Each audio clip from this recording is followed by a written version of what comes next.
Happy Halloween, South Florida football fans. It's your boy MusiqNerd, and I am here with the reaction to this last weekend's football action. So, sorry for it being a bit late. I was traveling, as most of y'all know, as I said on the thing last week, I was going to be at the Miami Florida State game, and I was. So, thus, I was traveling. I went to Tallahassee, then drove down to Miami, then back to Tallahassee, and then flew back to Austin. It was just a whole big thing, so I have not really had time to get down and to do my reaction, but here we are, and here I am. So, first things first, let's react to the Dolphins. Okay, so the Dolphins lost 28-27 on the last second field goal to the Cardinals. Once again, another winnable game. Really, probably the fourth or fifth straight winnable game, and Miami has dropped three of them.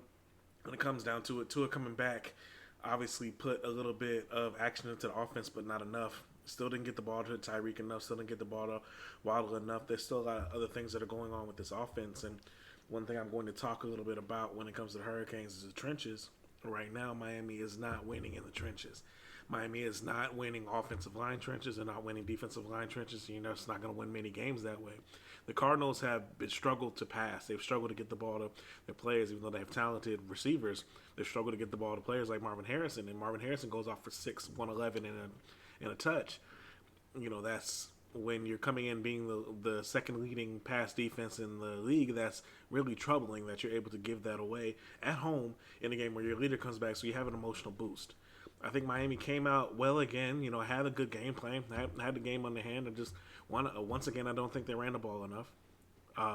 And two, maybe they weren't able to run the ball enough with the lack of domination in the trenches. Like, Miami is not going to be able to take the next step until Miami addresses his offensive line. I know Chris Greer has said that we worry more about the offensive line than he should. I think it's time to start worrying about the offensive line. If you're not able to get a push, if you're not able to do what you ever need to do, if you're not able to protect your very vulnerable franchise quarterback that you're investing in, you're going to have a lot of issues. So Miami falls to 2-5. Really, it could have been 4-3. And us kind of praising the Lord as we going forward into the season, but now it's desperation mode. And luckily enough, no one in the AFC, besides a couple of teams, have really pushed themselves forward when it comes to the wild card race. Luckily, every other team is kind of far out of them, except for the kind of the AFC North. So luckily, Miami still has a chance. But is Miami going to pull a 2021 where they go 7-1 down the stretch?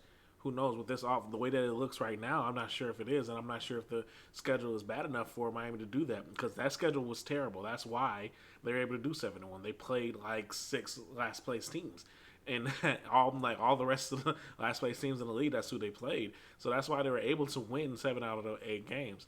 Is Miami going to be able to do that this time? And now they have a tough one coming up in Buffalo against the 6-2 Buffalo Bills.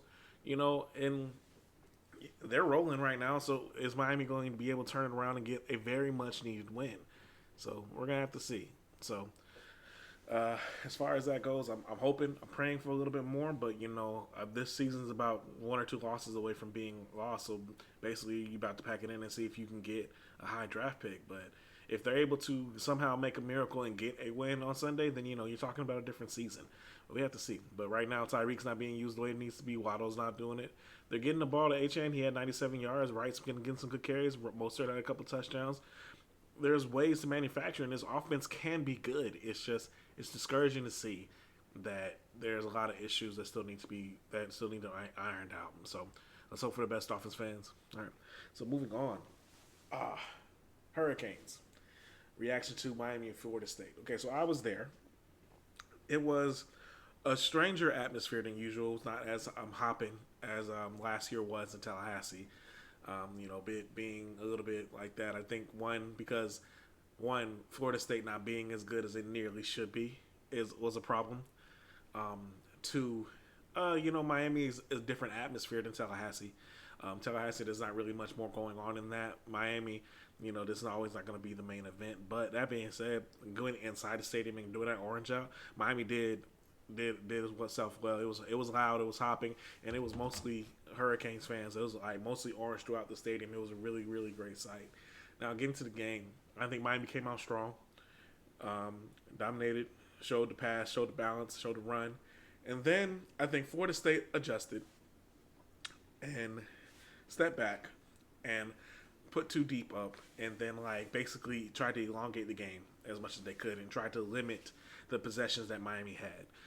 As I know, Mario Cristobal came out and said this week, Miami's used to having about 12 possessions. Miami only had 8, and Miami scored out of 7 out of those 8. But still, it was. It took Florida State did everything they could to take the excitement out of the game.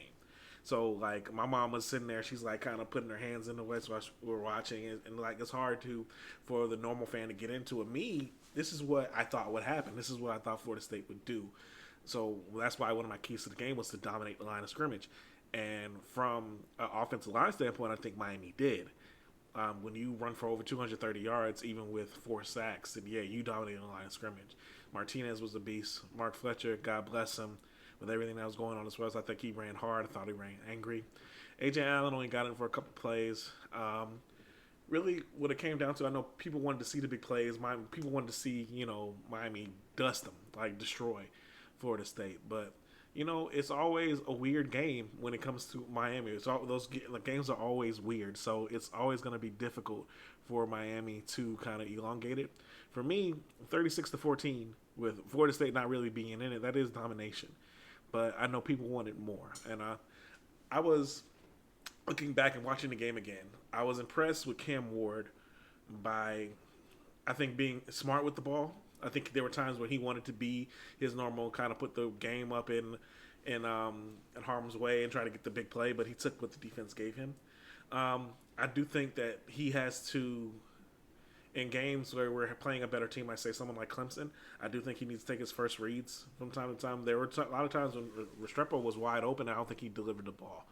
And so talking to my brother, as well as who also was there, Ajax, he was saying he saw a lot of things. And I'll rewatch when I watched it again. I saw what he was seeing, that Restrepo was open on a lot of initial reads, but Cam kind of held it for the bigger play, which is his MO. But at the same time, I think that he was smart to throw the ball away sometimes. Florida State did hide some of their blitzes, but also, even though I think we dominated the line of scrimmage when it came to running, offensive line's got to be better at pass pro. Especially against this Duke team that's coming up, which I will have another video about that when I have my keys to the Duke game, probably tomorrow. So, but when it comes down to it, Miami went out against an inferior opponent and did what it was supposed to do. They destroyed that opponent. They did not really let Florida State into the game. The defense could have played a lot better. There were that weird QB sneak for 50 yards. I still don't get it. I've watched it. I was literally right behind the play. I saw it. I thought it was stopped, but he was pulled and then was able to get to the hill. But yet at the same time, you got to make the tackle. Miami has got to be better at that. I think they were better in coverage. This is not a good team to measure coverage against. Florida State is not a good team to measure coverage against. They can't really throw the ball down the field. They can try to make passes, and they're able to still make some plays, had some explosive plays. So Miami still has to get that up. So I think it's still going to be something that we're looking at towards the end of the season as well. So basically Miami's had 8 quizzes again, and they've passed everyone. So now you get to November. You're undefeated going into November. This is playoff committee time. This is time for the ACC championship. What are you going to do? Are you going to step up? Are you going to make it into the playoff? Are you going to be spending Thanksgiving lamenting? Or are you going to be spending Thanksgiving being thankful for your team and thankful for everything that you've gone through? One thing that everyone can say, Miami is a tested team who's played a lot of top 40 FPI teams and have won every game. So it's not going to be easy. People are going to hate on it. At the end of the day, I think I love the attitude of this team. All they care about is winning. All they care about is each other. So that's really what it comes down to. So Duke on Saturday at noon. So we're going to see what helps up. So thank y'all so much for tuning in. Like I said, I will be back with my keys to the game later on this week. And hopefully we will be back with another podcast next week. We'll see what happens, though. All right. We'll see y'all soon. Thanks for checking off 199th. We'll see y'all. Peace.